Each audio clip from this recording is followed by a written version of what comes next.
The most remarkable thing about what Trump has repeatedly done on the campaign trail is just repeatedly vilify and attack the very judge who's presiding over this case. We have a Trump-hating judge.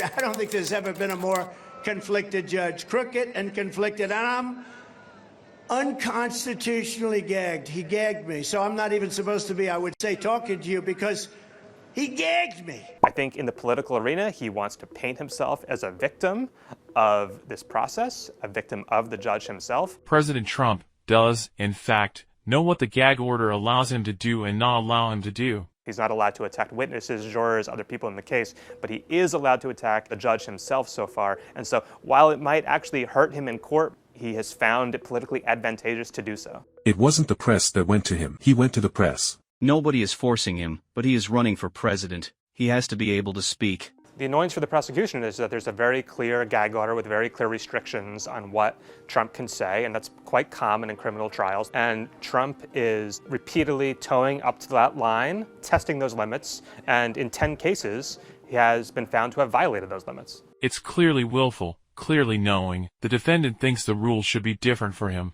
Trump is not just a criminal defendant, of course. He's running for president, and his position is he has a First Amendment right to speak in the political arena, and that includes attacking his perceived enemies. And there is no dispute, I think, among anybody, the court, or the government, that political attacks and responses to political attacks does not violate the gag order. I don't think the fines themselves have any impact on Trump whatsoever. He can easily afford them, and indeed, he's using the contempt finding and the fines to raise more money for his campaign. It appears that the $1,000 fines are not serving as a deterrent. The judge made it very clear that if Trump continues to violate the gag order, the judge is going to consider going beyond these $1,000 fines. Mr. Trump, it's important to understand that the last thing I want to do is to put you in jail. But at the end of the day, I have a job to do, and part of that job is to protect the dignity of the judicial system and compel respect. Your continued violations of this court's lawful order threaten to interfere with the administration of justice in constant attacks which constitute a direct attack on the rule of law. I cannot allow that to continue.